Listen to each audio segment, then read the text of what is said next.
Welcome to this explainer. I am so thrilled to have you here. Today, we are focusing our lens on a massive, fundamental shift that is completely altering the real estate landscape as we know it. Listen, right now, there are literally billions of dollars in real estate sitting directly in the path of escalating climate risks. We're going to dig into the sustainability accounting standards for home builders, looking specifically at how extreme weather is forcing an entire industry to adapt or else face some really severe financial consequences. It's a fascinating look at where environmental science meets hard-nosed financial accounting. I want you to put yourself in the shoes of a major developer for a second. You're holding a prime piece of land, maybe a massive planned community with hundreds of controlled lots that you intend to build out over the next 10 to 15 years. Think about the tens of millions of dollars tied up in that single acquisition. But what happens when that exact piece of land is suddenly facing severe, unexpected climate threats? Are your long-term investments quite literally going underwater before the first foundation is even poured? This isn't science fiction, you know. It's the actual reality outlined in the latest industry standards for home builders. Okay, let's dive into our roadmap. We'll be looking at 1. The rising climate threat. 2. Risks of floodplain development. 3. Navigating water-stressed areas. 4. Financial shocks for builders. 5. Holistic climate risk assessment. And finally, 6. Adapting for the future. Let's start with Section 1, the rising climate threat, the physical reality on the ground. The source material makes it abundantly clear. Extreme weather events and shifting climate patterns are now dictating exactly where entities select to develop homes. Climate change adaptation is no longer this abstract futuristic idea, right? It is an urgent, physical threat reshaping the entire development life cycle. When developers are selecting a site today, they aren't just looking at highway access or school districts anymore. They are actively having to predict the physical weather realities of that specific plot of land decades into the future. Imagine prepping a site only to realize a shift in coastal weather means unexpected storm surges will constantly flood your access roads, or a flash drought will make pouring concrete literally impossible. Those are the tangible realities forcing builders to rethink everything. Moving to Section 2, Risks of Floodplain Development. Let's talk about the specific risks of having way too much water. So, the standard requires builders to disclose the number of lots they control in what's known as 100-year flood zones. Let's actually break down that industry jargon into a real-world concept. A 100-year flood zone does not mean a flood only happens once a century. That is a massive misconception. Rather, it just defines land areas subject to a 1% or greater chance of flooding in any given year. This includes coastal floodplains exposed to storms, areas along major rivers, and even low-lying spots subject to heavy ponding from intense rainfall. That 1% number is incredibly deceptive, isn't it? I mean, it sounds so small, but we really have to emphasize the statistical reality of this metric. A 1% annual exceedance probability flood carries massive long-term implications for a controlled lot. Just run the math. Over the span of a standard 30-year mortgage, that 1% annual risk compounds significantly. It actually equates to a greater than 25% chance of flooding at least once before that home is fully paid off. That changes the entire risk profile of a residential community. If a builder has a high degree of systematic portfolio exposure in these areas, their baseline risk is heavily elevated. Section 3, Navigating Water-Stressed Areas. The other extreme, the risks of too little water.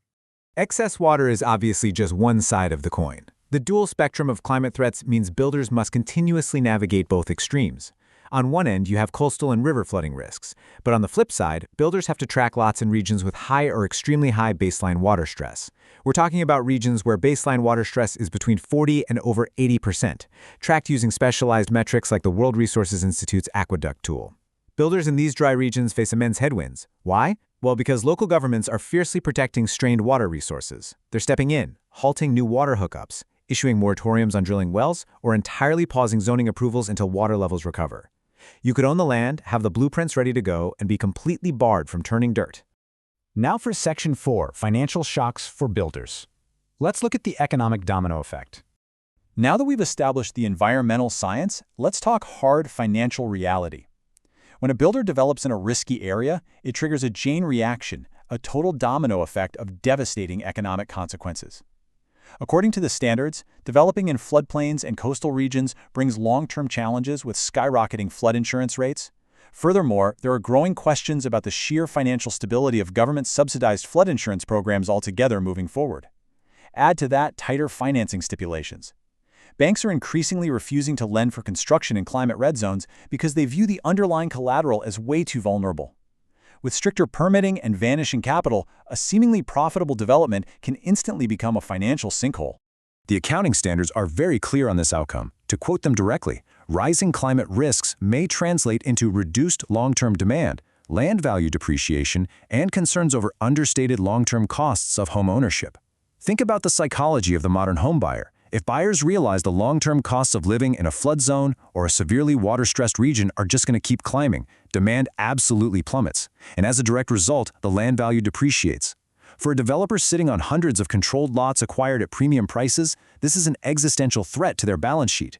Section 5. Holistic Climate Risk Assessment. How the industry is structurally responding. So how do builders actually survive this? Well, the SASB standard turns these massive abstract threats into highly trackable accounting metrics. The International Sustainability Standards Board, or ISSB, requires entities to explicitly describe their climate change risk exposure analysis. They literally have to detail their degree of systematic portfolio exposure in their financial disclosures. It is absolutely no longer enough for a builder to say, hey, we'll cross our fingers, pour the concrete, and hope it doesn't flood. No way. They must have a rigorous, auditable framework in place to actively assess and monitor these impacts across their entire land portfolio. To do this properly, builders are required to model their portfolios against specific global energy and policy scenarios. The standard explicitly points to scenarios established by the International Energy Agency. They look at things like the new policy scenario, the sustainable development scenario, and the current policy scenario. Let's take the new policy scenario as an example. This assumes that governments will actually enact the environmental and emissions targets they've promised. Homebuilders have to project what that stricter legislation will do to building codes, material costs, and land values, and then apply that specific timeline to their current land assets. They're essentially running stress tests on their business models using varying versions of the future. And finally, Section 6. Adapting for the future. The actionable steps to protect investments. Knowing the risk means nothing without action. The standard divides mitigation into two core buckets: alleviation and adaptation. Modern builders absolutely must use both. Alleviation relies heavily on financial and operational mechanisms, things like outright avoiding floodplains during site selection, shifting the timing of land acquisitions, utilizing option contracts to limit exposure before breaking ground, or aggressively leveraging insurance structures. Adaptation, on the other hand, is about tangible physical measures. It means designing lots and homes for sheer physical resiliency, creating robust contingency plans for extreme weather events during construction, and maximizing the energy and water efficiency of the final homes so they can legally and functionally survive in those severely water-stressed areas we discussed earlier. It's a totally new era for real estate development, and the margin for error is shrinking rapidly. The builders who thrive moving forward will be the ones whose entire business models incorporate ongoing, hyper-focused assessments of these exact risks. So I'll leave you with this to ponder. As climate patterns shift and the physical environment fundamentally rewrites the rules of accounting, are you simply building homes or are you building resilience? Thank you so much for joining me for this explainer, and I will catch you in the next one.